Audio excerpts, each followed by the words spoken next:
are 10 interesting facts you might not know about Franz Schubert. Give this a like and subscribe and click the bell for more fun composer facts. Austria has produced some of history's greatest composers, and Franz Schubert is one of the most renowned. Born on January 31st, 1979 in Vienna, Franz Schubert quickly rose through the musical ranks to become one of the greats at a young age. Despite leading a short life, Schubert boasts about 600 compositions, 9 symphonies, string quartets, and several sonatas, among other pieces. Schubert is regarded as one of the finest composers of all time, with a gift for creative, melodic, and harmonic composition. Here are 10 interesting facts you probably didn't know. Number 1. He was a reveler. Franz Schubert passed his evenings relishing wine and music, similar to several other iconic composers, and Schubert was a boisterous alcoholic. He appreciated a good time and was famed for his musical gatherings with groups of artists known as Schubertiads. During their gatherings, they would perform some of his most recent works. Number 2. He possessed a unique physique. Schubert was a short man, barely 5'1" tall. Moreover, he was somewhat overweight, which combined with his odd weight and diminutive frame earned him the nickname Schwammel, which is German for little mushroom. Other distinguishable physical traits of Schubert's were his stutter and his tendency to shuffle when he walked. Schubert was also nicknamed Canevas because he was frequently questioned, new acquaintances asking Canevas, or what can he do? Number 3. He hailed from a large family. Like the rest of the world in the 18th century, infant mortality was at its peak in Austria. As a result, large families were typical in Vienna, and Franz Schubert's family was not an exception. His father, Peter, was first married to Elisabeth Wietz at 19. Together they bore 14 children, with only 5 surviving. The youngest was Franz. After the death of his wife, Peter remarried, and his second wife bore him 5 more children. Number 5. He did not intend to compose Ave Maria. The iconic Roman Catholic prayer Ave Maria was written in 2 notable versions. The first version was composed by Charles Gounod, who created an arrangement for the verses over Johann Sebastian Bach's first prelude for the keyboard. Gounod was introduced to Bach's work by Felix Mendelssohn's sister Fanny. Schubert's work was initially inspired by Walter Scott's poem The Lady of the Lake. The opening lyrics of the refrain of Ave Maria are said to have been the inspiration for Schubert's adaptation of the Ave Maria prayer. Many artists have arranged and performed their own versions of Schubert's song, including Pavarotti and Pericomo. Number 5. The mysterious unfinished symphony. Symphony number 8 in B minor, widely referred to as the Unfinished Symphony, is an iconic musical piece that he began in 1822.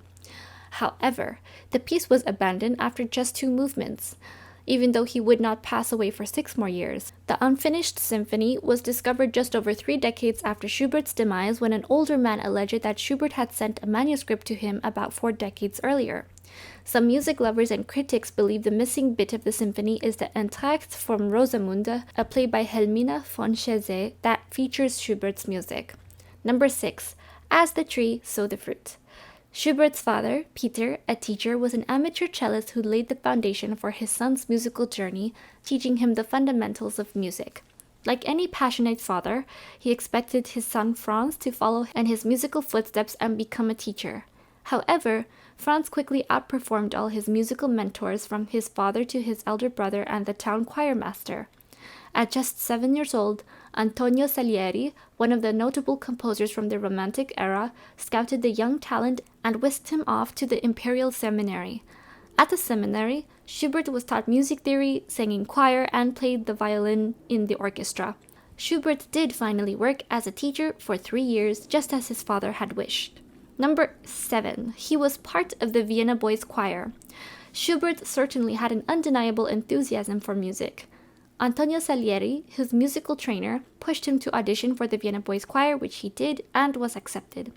After passing the audition, Schubert enjoyed free tuition, a boarding room, and a spot at one of Vienna's premier schools. However, he became ineligible to be a member of the choir when he reached 15, and his voice was no longer suitable for a boys' choir. Schubert was then offered a position at his father's school upon returning home. Number 8. He was a torchbearer at Beethoven's funeral. The great composer Beethoven was reported to have said about Schubert's work, "Truly, in Schubert there is divine spark." He also predicted that Schubert will one day become successful. Subsequently, in March 1827, Schubert was a torchbearer at Beethoven's funeral. 39 other torchbearers graced the funeral, including the famous composers Hummel and Czerny. Being a torchbearer at a great man's funeral, however, did not reflect any special friendship he'd had with Beethoven, but rather his status in Vienna society. Upon meeting his own death, Schubert was laid to rest next to Beethoven as he had requested. However, his funeral was a modest occasion, as his popularity had not reached the same heights as Beethoven's, who had died only a year before. It was until after Schubert died that his brilliance was recognized. Number 9. Many of his works were unpublished. Being rejected by a publisher has always been the bane of the amateur artist. Schubert was no exception. He created an extensive music profile throughout his short life, yet he struggled to have it published. Only 187 of approximately 60 of his pieces were published during his lifetime. Unfortunately, none of his symphonies or operas were published either. Schubert passed away at only 31 years after contracting typhoid and venereal diseases, which he certainly contracted from a prostitute, considering such infections were rampant in Vienna in the 1820s. Number 10. He had to choose between law and music. At 19, Franz Schubert started a law course in Vienna. At the same time, he began composing Symphony No. 5. This composition is thought to have prompted Schubert to discontinue his law study to focus on music. Symphony No. 5 is generally regarded as a tribute to the classical masters Haydn and Mozart. The iconic piece has become a favorite for music enthusiasts and anyone who wants to enjoy the fullness of his music. This song exhibits Schubert's state at the time, fresh, full of youthful energy, and brimming with melodies. It is argued that Schubert's standing in music theory is uncertain since he exists somewhere between the realms of classical and romantic music. It wasn't until the decades after his death that Schubert began to be recognized as the musical prodigy he was. Nonetheless, he is considered among the last of great classical composers. Thank you so much for watching, and give this a like and subscribe.